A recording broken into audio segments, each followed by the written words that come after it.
Si aún no hemos tenido la oportunidad de conocernos, mi nombre es Jefferson Hernández y por la gracia de Dios, hoy continuaré la serie de enseñanzas bíblicas que empecé a inicios del Mundial, titulada Charlas de Camerino.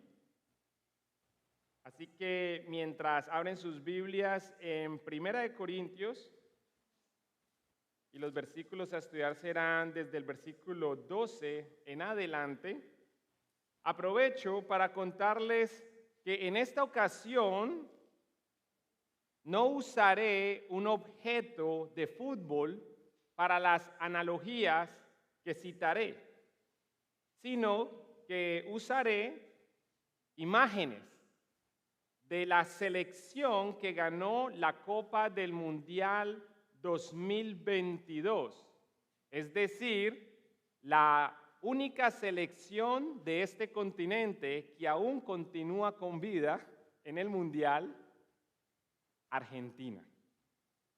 Pero antes de mostrarles la primera imagen, aunque ya apareció en pantalla, les invito a que se pongan de pie en reverencia a la palabra de Dios para que vean y oigan en Primera de Corintios capítulo 12 al 19, cómo está constituido y cómo funciona la iglesia descrita en otras partes de la Biblia como el cuerpo de Cristo, y esto lo haremos en semejanza a un cuerpo humano, comparando el cuerpo de Cristo con el cuerpo humano. Pues de acuerdo a lo que Pablo escribió ahí, cito, el cuerpo humano tiene muchas partes, pero las muchas partes forman, ¿cuántos cuerpos? Un cuerpo entero. Lo mismo sucede con el cuerpo de Cristo. Entre nosotros hay algunos que son judíos y otros que son gentiles. Algunos son esclavos y otros son libres, pero todos fuimos bautizados en un solo cuerpo por un mismo espíritu y todos compartimos el mismo espíritu. Así es, el cuerpo consta de muchas partes diferentes, no de una sola parte. Si el pie dijera, no formo parte del cuerpo porque no soy mano, no por eso dejaría de ser parte del cuerpo. Y si la oreja dijera, no formo parte del cuerpo porque no soy ojo, ¿dejaría por eso de ser parte del cuerpo? Si todo el cuerpo fuera ojo, ¿cómo podríamos oír? O si todo el cuerpo fuera oreja, ¿cómo podríamos oler? Pero nuestro cuerpo tiene muchas partes y Dios ha puesto cada parte justo donde Él quiere. Qué extraño sería el cuerpo si tuviera solo una parte. Padre, Señor, te ruego que en esta tarde continúes hablando a tu pueblo, Señor, que uses a tu siervo para que pueda exponer tu palabra con fidelidad, claridad, temor y temblor, y que en todo lo que diga, Señor, pueda permanecer bíblico, Señor. Y así, Señor, la vida de todos nosotros sea cambiada y todo para tu gloria. Esto te lo pedimos en el nombre de Jesús. Tu pueblo dice, por favor, tomen asiento. Como pueden observar,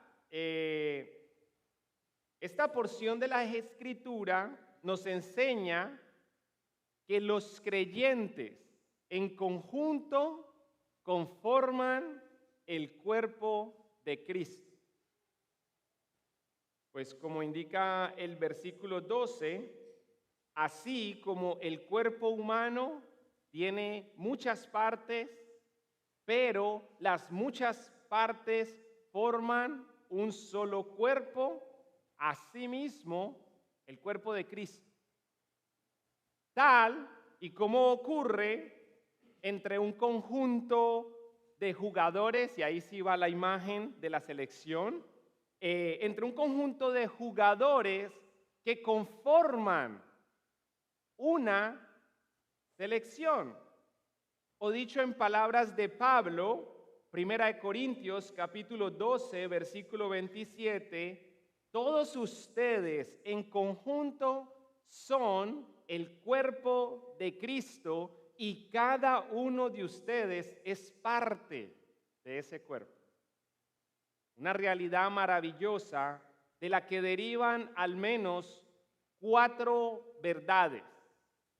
En primer lugar, debido a que todos, siendo muchos, conformamos un solo cuerpo, debemos reconocer, en primer lugar, que el cuerpo de Cristo está conformado por partes diferentes, por personas más bien, diferentes. Pues como dice el versículo 13, entre nosotros hay algunos que son judíos y otros que son gentiles. Algunos son esclavos, otros son libres, pero esto es lo que todos tenemos en común, aunque somos distintos, todos tenemos esto en común si somos creyentes, si hemos rendido nuestra vida al Señor, dice, pero todos fuimos bautizados en un solo cuerpo por un mismo espíritu y todos compartimos el mismo espíritu, refiriéndose al Espíritu Santo que se nos dio al instante que nos arrepentimos y confiamos en el Señor. Esto es similar a lo que ocurre en un equipo de fútbol, y aunque la imagen anterior proyectaba a un solo equipo, todos portando una misma camiseta, es evidente que ninguno era igual a los demás, ya que, y pueden verlo en la imagen, según esa alineación, jugaban en posiciones distintas. Unos eran arqueros, otros defensas, otros mediocampistas, otros delanteros. Jugaban en distintos equipos. Su ingreso anual no era el mismo, ni tampoco su trasfondo financiero. De hecho, averiguando un poco sobre la vida de estos jugadores, encontré que en cuanto al trasfondo de la niñez y el estado financiero en el que vivían estos jugadores, había una gran diferencia entre dos jugadores. Uno de ellos es Di María. Di María en su niñez trabajaba cargando bolsas de carbón, ya que sus padres y su familia eran mineros. Mientras que Nahuel Molina gozaba de ciertos privilegios porque era el hijo de un jugador profesional. No obstante, pese a tales diferencias, y viéndolo ahí en la alineación, juntos conformaron el equipo que ganó la Copa Mundial 2022 en Qatar. Cada uno en la posición que le correspondía jugar. Lo cual nos lleva a otro punto, a otra verdad que deriva de esta realidad de que somos varios miembros en conjunto que conformamos un solo cuerpo. Y la verdad es esta. Cada miembro desempeña una función en particular. Cada miembro desempeña una función en particular. Versículos 14 en adelante hasta el versículo 19 lo dice así. Así es, el cuerpo consta de muchas partes diferentes, no de una sola parte. Si el pie dijera, no formo parte del cuerpo porque no soy mano. Imaginémonos aquí a un miembro diciendo algo como, yo no creo que sea parte de este cuerpo. Y estamos hablando de un miembro, una persona que no solamente ha rendido su vida al Señor, se ha arrepentido de sus pecados, ha confiado en Cristo, sino que además de eso dio ese paso de compromiso que Dios quiere que todo creyente dé, de comprometerse con otros cristianos a vivir los unos a los otros, amarnos unos a otros, servirnos unos a otros, corregirnos unos a otros. Y esta persona es incorporada ahora, así como fue un día incorporada al cuerpo de Cristo universal, es incorporada a una iglesia local. Y que de repente este miembro dijera algo como, pues como yo no enseño, yo no soy parte de este cuerpo. Eso no tendría sentido porque aunque no enseñe, no todos tienen que ser maestros. Seguramente, si es un miembro comprometido con la obra del Señor y con Él, por supuesto, debe servir en alguna otra área de esta iglesia. Entonces, aunque no sea maestro, no por eso debe concluir que no es parte del cuerpo. Y Pablo quiere hacer esa observación. Él dice, si el pie dijera, no formo parte del cuerpo porque no soy mano, no por eso dejar de ser de parte del cuerpo.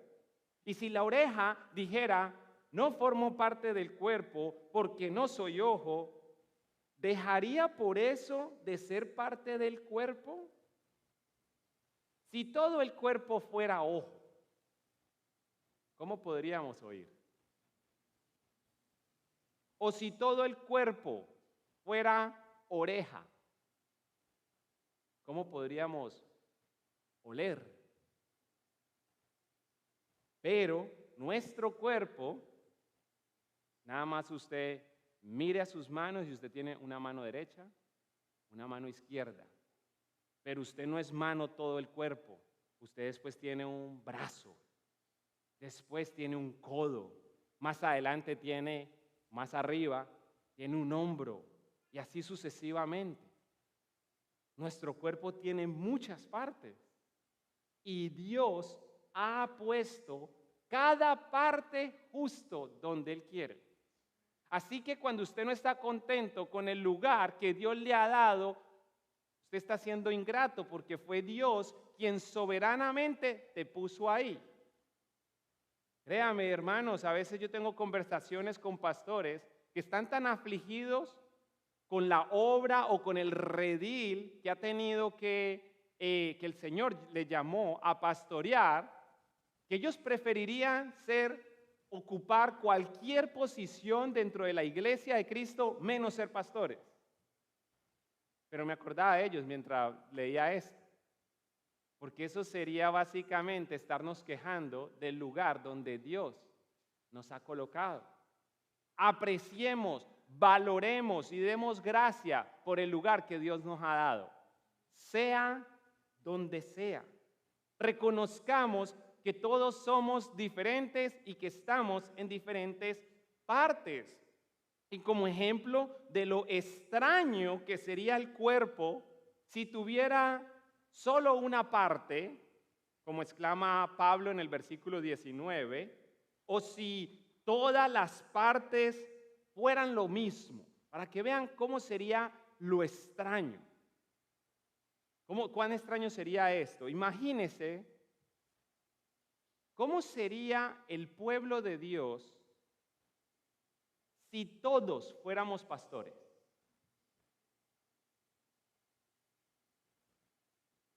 Sin exagerar, me atrevo a decir que eso sería tan extraño como un equipo constituido por jugadores que ocupan una sola posición.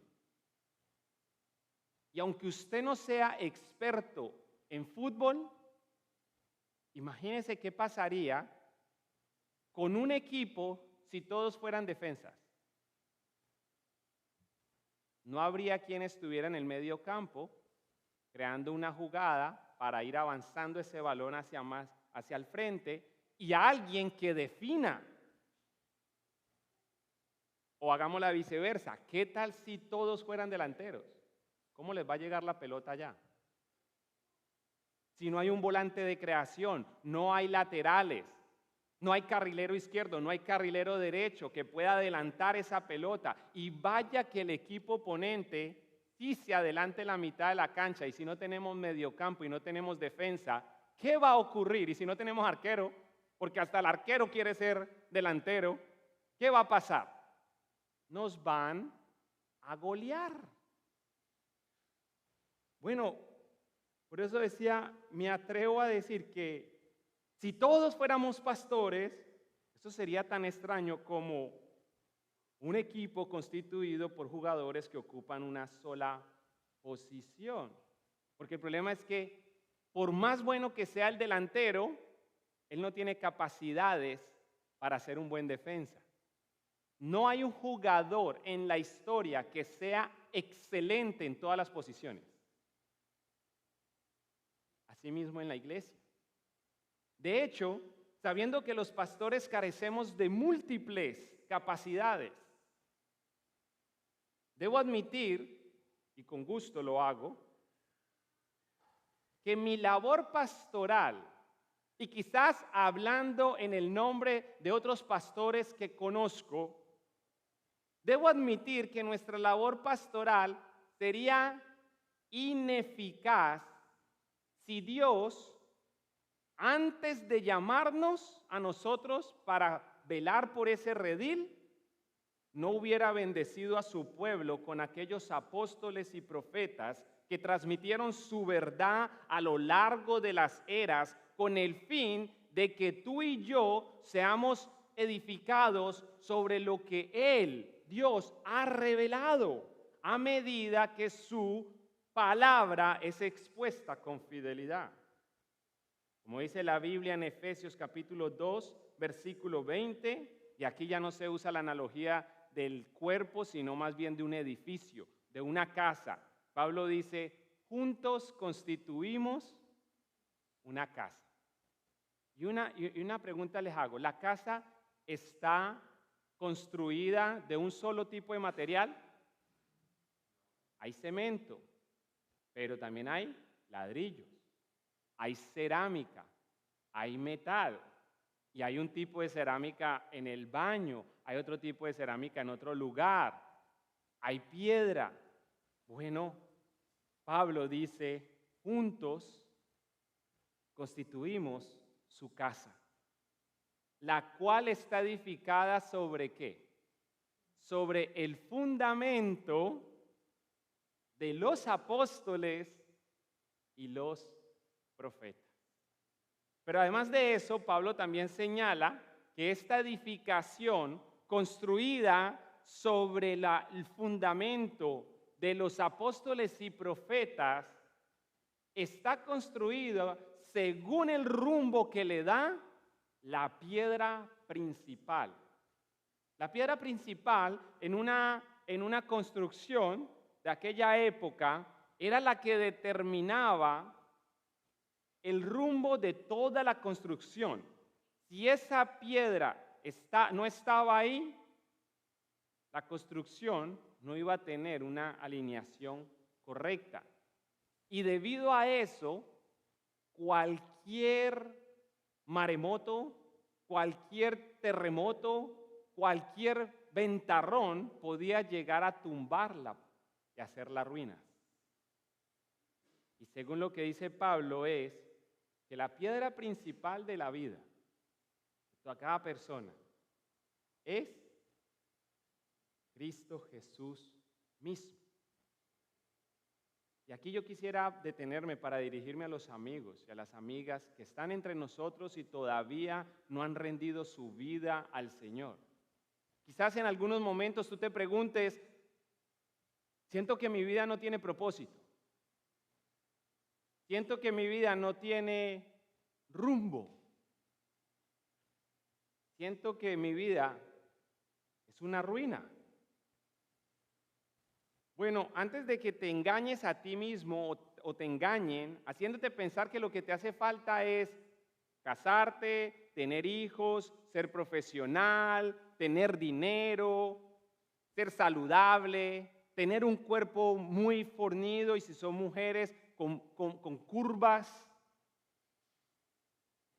Según este texto, lo que tú y yo necesitamos para que nuestra vida cobre sentido es a Cristo como Señor y Salvador. Ahora, ¿por qué nosotros de fábrica no venimos con ese deseo de que Jesús sea el que dirija el rumbo de nuestra vida? Eso tiene que ver por causa de nuestro pecado. Y dado que estamos frente a un Dios santo y justo, ese Dios debe condenar a aquel que muera siendo culpable y que no cuente con algo que se llama justificación. De ahí la necesidad de que Dios enviara a alguien que nos justificara, algo que Él hizo con gusto por amor a sus criaturas. La Biblia lo pone con estas palabras: porque de tal manera amó Dios al mundo, que ha dado a su Hijo unigénito, para que todo aquel que en Él crea no se pierda, mas tenga vida eterna. Es poniendo nuestra confianza en Jesucristo que nuestra vida cobra sentido. En Jesucristo, aquel que vivió una vida impecable, murió injustamente en sustitución de pecadores, porque Él no merecía morir. Los que merecemos morir eres tú y yo. Pero Él quiso tomar nuestro lugar. Y nos consta que Él no merecía morir. Nos consta de que Él no había cometido pecado, que Él era impecable, intachable, íntegro en todos los sentidos, porque la muerte no lo pudo retener. Al tercer día, Él resucitó. Y es gracias a su vida, a su muerte y a su resurrección que ahora tenemos a nuestra disposición perdón de pecados, la oportunidad de comenzar a disfrutar de una vida nueva. Tú no te tienes que quedar así. Dios transforma. Y encima de eso, una esperanza eterna. Por eso, si tú no has rendido tu vida al Señor, yo te hago la invitación en el nombre de Cristo hoy: arrepiéntete de tus pecados, confía en Jesucristo, recíbele como quien es Él. Él es el Señor, Él es el Salvador, Él es el camino, Él es la verdad, Él es la vida. Nadie viene al Padre si no es a través de Él.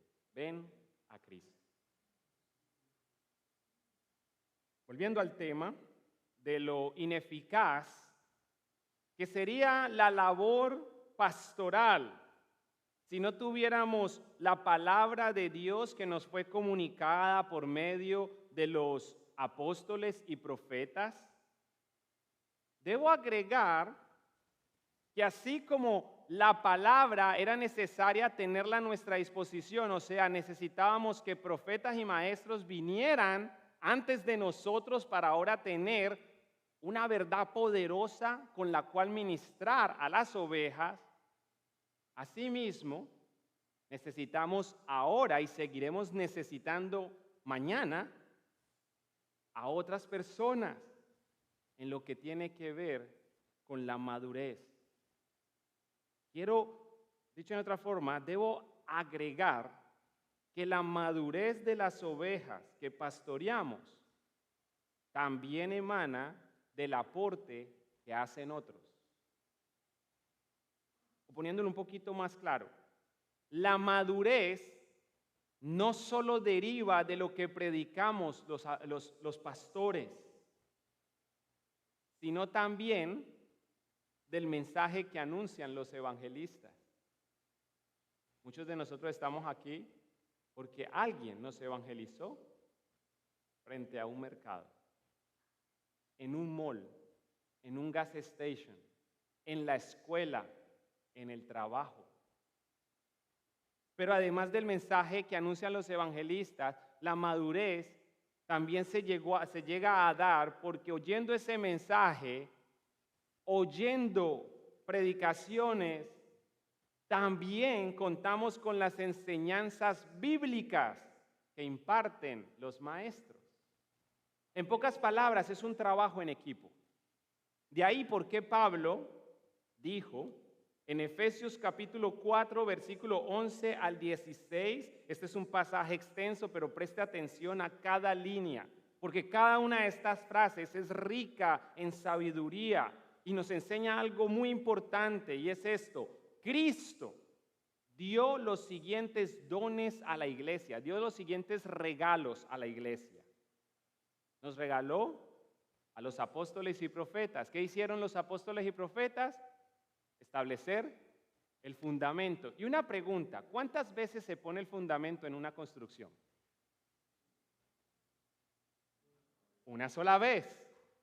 Ya van entendiendo por qué ahora, en este tiempo, no tenemos apóstoles y profetas, aunque algunos se autoproclamen como ellos. Nosotros no ponemos el fundamento, comenzamos a construir y después necesitamos más fundamento. Eso no tiene sentido. Pero cuando miramos toda la historia de lo que es el pueblo del Señor, de lo que es su iglesia, debemos reconocer que Cristo dio los siguientes dones a la iglesia: los apóstoles, los profetas, los evangelistas y los pastores y maestros. Ellos tienen la responsabilidad de preparar al pueblo de Dios para que lleve a cabo la obra de Dios y edifique la iglesia, es decir, el cuerpo de Cristo. Ese proceso continuará hasta que todos alcancemos dos cosas muy importantes: unidad en nuestra fe y conocimiento del Hijo de Dios. Ese proceso, Pablo lo está diciendo, va a continuar hasta que todos alcancemos tal unidad en nuestra fe y conocimiento del Hijo de Dios que seamos maduros en el Señor, es decir, hasta que lleguemos a la plena y completa medida de Cristo. Si usted pensaba que la madurez de un cristiano tiene que ver es con cuánto sabe, note que no solamente es el conocimiento, sino también la unidad. Una persona que insiste en dividir no es madura, aunque sepa mucho. Porque los maduros procuran unidad, mientras siguen creciendo en conocimiento del Hijo de Dios. Y Pablo continúa, versículo 14. Entonces ya no seremos inmaduros como los niños, no seremos arrastrados de un lado a otro, ni empujados por cualquier corriente de nuevas enseñanzas. Vean el beneficio que tiene la iglesia cuando cuenta con evangelistas, con pastores y con maestros. En cambio, dice, no nos dejaremos llevar por personas que intenten engañarnos con mentiras tan hábiles que parezcan la verdad. En cambio, hablaremos la verdad con amor y así creceremos en todo sentido, y esto es madurez, crecer en todo sentido, hasta parecernos más y más a Cristo. ¿Y quién es Cristo? Si seguimos hablando en temas futbolísticos, Él es el capitán del equipo. Y en palabras de Pablo, Él es la cabeza del cuerpo. ¿Qué es? La iglesia. Él hace que todo el cuerpo encaje. ¿Se acuerdan lo que hablábamos de la piedra angular? Sin piedra angular no encaja el resto del material.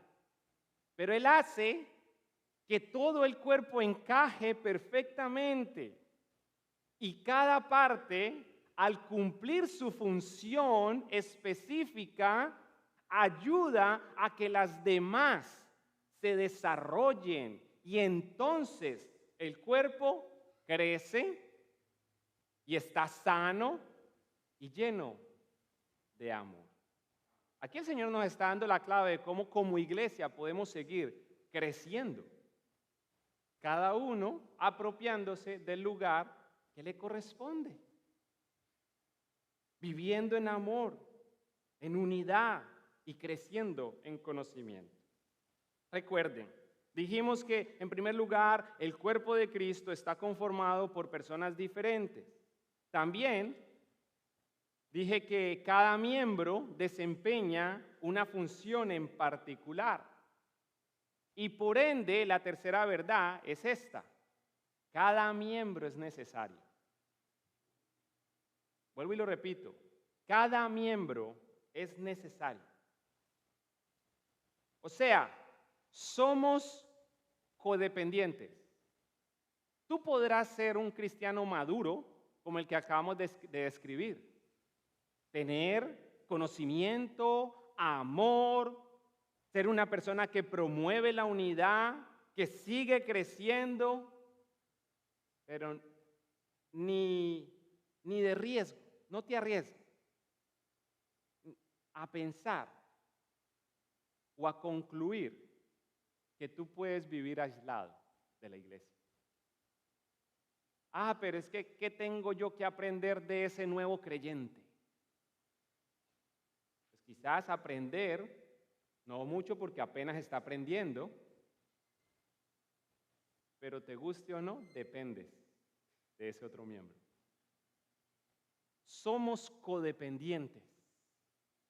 Y por ende, en vez de menospreciar la presencia y el servicio de otros creyentes, por ser y funcionar diferente a ti o a mí, debemos apreciarnos y cuidarnos unos a otros, sin excepción.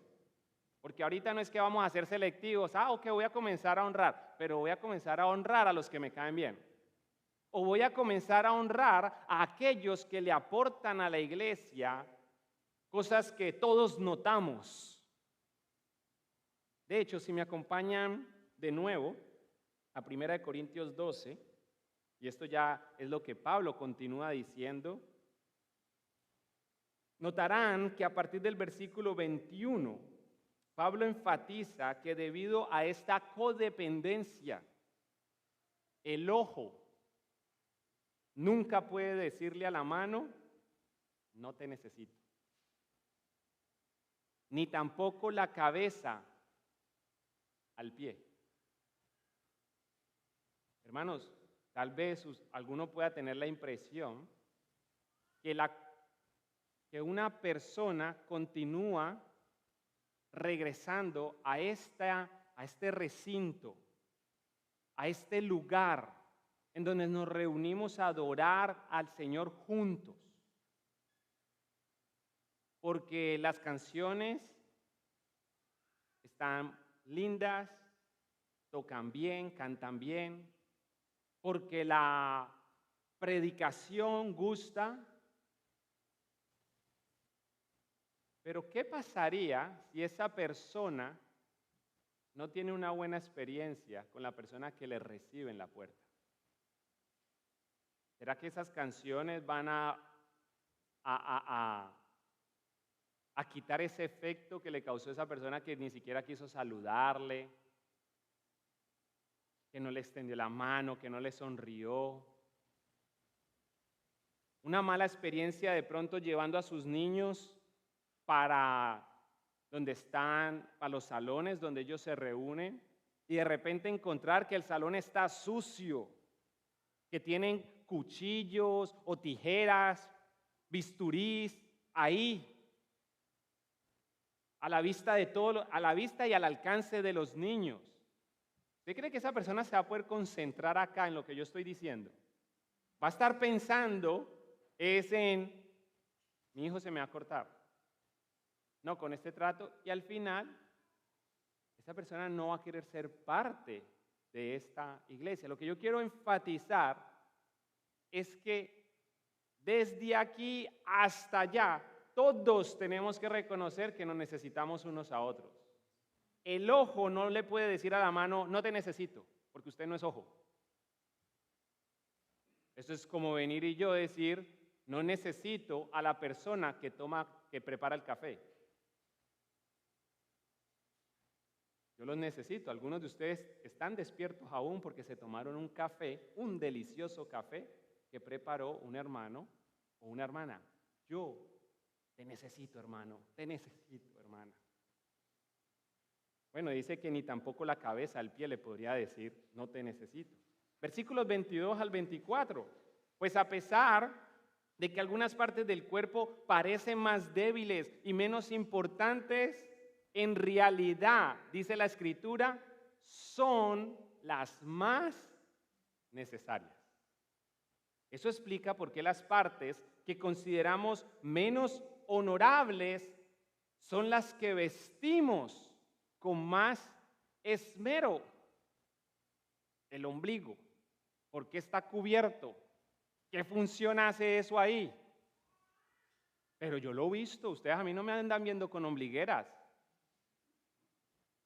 Yo lo tapo, pero la cara, que podría decir, oh, es más digno, recibe más honor porque es lo que más ven, yo no la cubro. Bueno, aquí le está diciendo esto, hay unas partes que nosotros que están cubiertas, no están a la vista de todos, pero igual las necesitamos. De modo que protegemos con mucho cuidado esas partes que no deberían verse. Aquí está hablando de órganos, está hablando de genitales. Mientras que las partes más honorables no precisan esa atención especial. Por eso, Dios ha formado el cuerpo de tal manera que les dé más honor y cuidado a esas partes que tienen menos dignidad, o poniéndolo en otra palabra, esas partes que reciben menos admiración, menos atención, que reciben menos honra. Lo que Pablo nos está diciendo es que para evitar el favoritismo por quienes predican, enseñan, cantan o dirigen a la vista de todos, debemos valorarnos y honrarnos unos a otros, especialmente a quienes sirven en silencio, realizando tareas que casi nadie nota. No porque ellos lo exijan. La persona que nos ayuda a recoger la basura no anda exigiendo que le honremos. Entonces no es porque ellos lo exijan, sino porque el cuerpo solo funciona bien cuando todos sus miembros son amados, son honrados y son cuidados. Lo cual me recuerda a Mario Di Stefano. Todos saben quién es Mario Di Stefano, también conocido como Marito. Y yo sé que nadie sabe quién es Mario Di Stefano. Marito es su apodo, un hombre que recibió el aprecio de todos los jugadores de la selección de Argentina, de todos esos jugadores que le cargaron delante de todos tras ganar la Copa América del 2024. Pues a pesar que Mario Di Stefano, nunca pisó el césped como director técnico, o como asistente técnico, o como entrenador, o como jugador titular, ni siquiera como jugador en la suplencia. Todos sabían y entendían que sin Marito no habrían ganado la Copa América del 2024 y mucho menos el Mundial del 2022. ¿Saben por qué? Porque desde 1997, Marito es nada más y nada menos que la persona encargada de preparar el vestuario, verificar que cada camiseta tenga el nombre y el número correcto, colectar las prendas sucias luego de cada juego, repartir toallas, proveer bebidas a cada jugador, etc. Sin Marito, la selección de Argentina no gana lo que ha ganado. Ahora bien, aprovechando esa imagen de alegría, Quiero añadir que pertenecer a un mismo cuerpo implica, en cuarto lugar, esa sería la cuarta de las 4 verdades que les quería compartir, los miembros deben alegrarse juntos, pero también estar dispuestos a sufrir juntos. Y así como se veían contentos, esto fue después de una de las 2 finales que Argentina perdió contra Chile. No sé si ustedes sabían eso, pero Chile ganó 2 Copa América y se las ganó Argentina.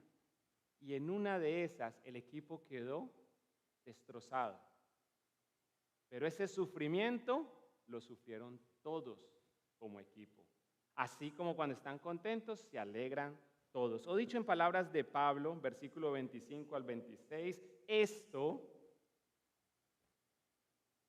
hace que haya armonía entre los miembros, a fin de que los miembros se preocupen los unos por los otros.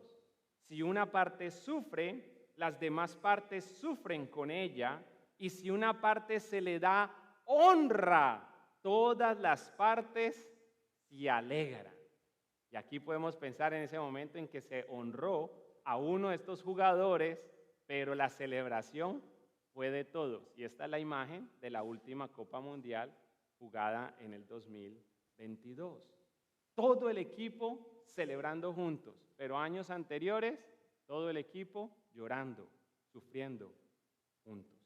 Lo cual nos lleva de la mano a la pregunta más importante que nos podemos hacer. Ya hablamos de Marito, ya hablamos de posiciones en la cancha, y hemos hablado del cuerpo, de cómo está conformado por distintos miembros, pero yo creo que usted no vino acá ni por clase de fútbol ni por clase de anatomía. Usted viene buscando cómo todo esto que estamos hablando puede conllevarle a usted a un cambio de vida. Más que información, ¿qué quiere? Una transformación. Queremos una transformación que venga desde adentro hacia afuera, y eso solamente la produce la palabra que hemos estado estudiando hoy. Así que, sabiendo que buscamos una transformación, la pregunta más importante aparece ahí en pantalla, la van a hacer a la cuenta de 3. 1, 2 y 3. ¿Y ahora qué? En primer lugar, puesto que la iglesia está conformada de gente distinta, gente diferente, no esperes, ni te molestes, porque otros no piensan, ni hablan, ni funcionan, ni sirven como tú. Pues la iglesia no es una fábrica de clones, sino un cuerpo constituido por una diversidad de miembros. Más bien, dale gracias al Señor que te pone al lado de gente diferente a ti. En segundo lugar, dado que Dios coloca a cada miembro justo donde Él quiere, para que cada uno desempeñe una función en particular, no intentes ocupar el lugar de otro.